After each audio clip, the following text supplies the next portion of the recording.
Hello friends, welcome back to my channel. My name is अंकुश।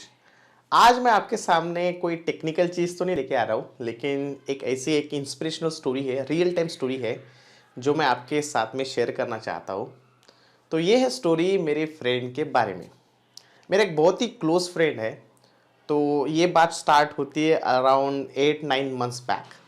8-9 महीने पहले क्या हुआ था कि मेरा फ्रेंड, हम दोनों साथ में मिले एक जगह पे। हम डिस्कस कर रहे थे। वो मुझे बोल रहा था कि यार अभी जस्ट टेक्नोलॉजी में मैं काम कर रहा हूँ, वहाँ पे मुझे कुछ स्कोप ज़्यादा मिल नहीं रहा है और मुझे लगता नहीं कि मैं फ्यूचर में मुझे ज़्यादा अच्छा पैकेज मिलेगा। सो हम ऐसे ही टेक्निकल करियर के बारे में डिस्कस कर रहे थे। तो मुझे बोल रहा था कि ऐसा कौन सा टेक्नोलॉजी में तुम सजेस्ट करोगे ताकि उसमें मुझे अच्छा खासा पैकेज भी मिलेगा और मेरा फ्यूचर भी अच्छा खासा हो जाएगा। तो मुझे पता था कि वो कौन सी टेक्नोलॉजी में काम कर रहा है। वो ऐसी एक टेक्नोलॉजी थी जिसमें जैसे थोड़ा बहुत सीक्वल भी आता था और थोड़ा बहुत प्रोग्रामिंग भी आता था। तो लेकिन टेक्नोलॉजी बहुत पुरानी होने की वजह से ऑब्वियसली कोई भी टेक्नोलॉजी पूरी पुरानी हो जाती है, उसमें बहुत ज़्यादा लोग आ जाते हैं, तो वहाँ पे पैकेज मिलने के चांसेस आपके कम हो जाते हैं। तो मैंने सोचा कि अच्छा एक काम करो, तुम बिग डेटा में चले जाओ। बिग डेटा हडूप में अच्छा खासा स्कोप है और कोई भी technology which is related to the data that will give you good package in future. और आजकल जो जो भी आपका मार्केट चल रहा है उसके हिसाब से बिग डेटा जो है, बिग डेटा हार्डवुड डेवलपमेंट, उसमें अच्छा खासा स्कोप है। तो उसने सोचा कि चलो ठीक है। तो उसने बोला कि चलो कैसे प्रिपरेशन कैसे करना है। तो मैंने उसे कहा कि काम करो, अगर प्रिपरेशन करना है तो डायरेक्टली क्लास मत लगाओ। सबसे पहला बिग डेटा होता क्या है उसके बारे में सोचो समझो, थोड़ा सा टाइम दो उस टेक्नोलॉजी को। तो उसने फिर यूट्यूब चैनल से, मैंने कुछ यूट्यूब चैनल, अच्छे अच्छे यूट्यूब चैनल उसको दिए एंड कुछ ब्लॉग के बारे में बताया, तो वो पढ़ने लगा।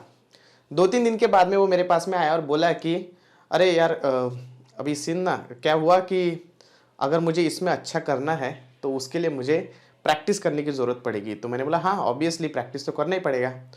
तो उसमें मॉडल आता है, जैसे आपने हार्डवुड ने सुना होगा कि हायू होता है, क्लाउडेरा मैनेजर आपको इंस्टॉल करना पड़ता है। तो उसके लिए एक अच्छा खासा रैम लगता है। तो उसके पास में जो लैपटॉप था वो ऐसा पर्सनल लैपटॉप था जिसमें ज़्यादा रैम नहीं थी। उसका पुराना लैपटॉप था जो हम इंजीनियरिंग में साथ में यूज़ करते थे। एक्चुअली वो मेरा इंजीनियरिंग का ही फील्ड है। तो वो जो पुराना लैपटॉप था वो था उसके पास में। तो उसने सोचा कि चलो मैं एक काम करता हूँ, मैं अच्छा एक लैपटॉप ले लेता हूँ ताकि उसके ऊपर प्रैक्टिस कर सकूँ। अगर अच्छा लैपटॉप चाहिए तो सबसे पहले मुझे क्या करना पड़ेगा, कोई सेल का वेट करना पड़ेगा। तो सेल आने आते आते 1 महीना चला गया। अब फिर बाद में सोचा कि चलो कौन सा लेना है। वो 1 महीने के अंदर पूरा रिसर्च करके सेल आने का वेट किया। तो 1 महीने के बाद में सेल आया और फिर उस लैपटॉप को ले लिया। तो फिर ऐसे लैपटॉप को लिया। अब वो भी ईएमआई पे लिया ऑब्वियसली, राइट, क्योंकि 70-80 थाउजेंड का लैपटॉप आता है अगर आपको अच्छा कॉन्फ़िगरेशन चाहिए तो। फिर उसके बाद में लैपटॉप लिया और 1 महीने के अंदर ऐसी कुछ सिचुएशन हो गई कि लैपटॉप लेने के बाद में सिर्फ 2-3 दिन प्रैक्टिस किया और उसके बाद में बिग डेटा छोड़ दिया। अब जब 9 महीने के बाद में, 8-9 महीने के बाद में जब कल हमारी बात हुई, तो नॉर्मली ऐसी रोज बात होती थी, बीच बीच में बात होती थी, लेकिन मैंने कभी वो जिक्र नहीं किया कि भाई बिग डेटा के बारे में क्या हुआ। बस कल ऐसी बात हुई और मैंने पूछा कि भाई क्या हुआ उसके बारे में। कल ये बात हुई कि अभी तक जो लैपटॉप हमने नया लिया हुआ था वो वैसा का वैसा पड़ा हुआ है, उसको टच भी नहीं किया। और इतनी सारी प्रिपरेशन करो, 70-80 थाउजेंड इन्वेस्ट करो, दुनिया भर का सोचो, इसको पूछो उसको पूछो, इतना करने के बाद में जब एक्चुअल में करने की टाइम आता है तो उस टाइम पे हम कुछ नहीं करते। अभी वो धूल में पड़ा हुआ है लैपटॉप, क्योंकि पहले लैपटॉप की जरूरत नहीं थी। हमारे पास में ऑफिस का लैपटॉप होता है तो हम ऑफिस के लैपटॉप से काम चला देते, और पर्सनल काम करने के लिए एक छोटा मोटा लैपटॉप हमारे पास में होता है। तो 80,000 का लैपटॉप अभी 8-9 महीने से पड़ा हुआ है, उसका ईएमआई चल रहा है। मुझे ये कहना था कि बहुत सारे मुझे कॉल्स आते, ईमेल्स आते स्टूडेंट लोगों के। बहुत लोग बहुत कुछ सोचते हैं, they are like a stalkers, like वो ये सोचेंगे वो सोचेंगे, इतना टाइम बर्बाद कर देते हैं हर चीज़ में कि बाद में जब करने का टाइम आता है ना तो उस टाइम पे करने के लिए हमारे पास में टाइम ही नहीं होता है। मेरा सजेशन यही रहेगा लोगों के लिए, या फिर फ्रेंड्स जो भी मुझे देख रहे हैं सुन रहे हैं, कि अगर आपने कुछ डिसाइड किया है आपके दिमाग के अंदर, I am not talking about only Oracle DB और I am not talking about only Hadoop technology, you take a decision, okay, you take a decision by your friends, colleagues, seniors, और उसके बाद में उसके ऊपर इमीडिएटली काम करना शुरू कर दो।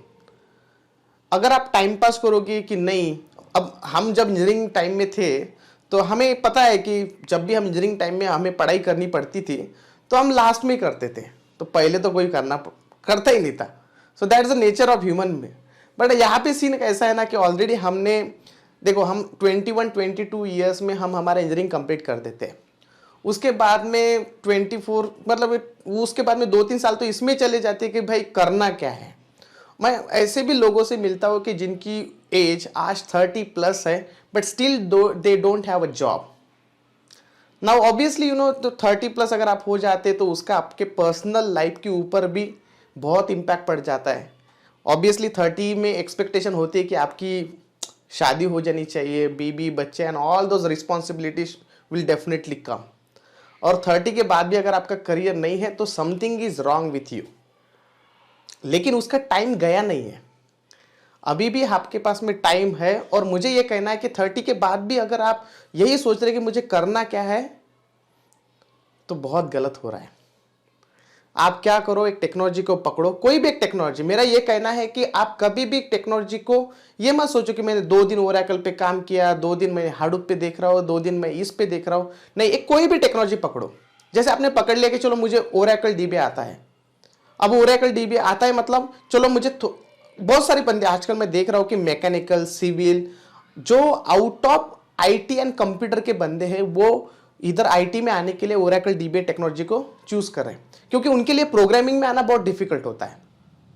तो ऑब्वियसली जो थोड़ी हल्की टेक्नोलॉजी, हल्की मतलब जो थोड़ी इजी टेक्नोलॉजी है, वो ओरेकल डीबी टेक्नोलॉजी है, और जिसका स्कोप भी ठीक ठाक है मार्केट में।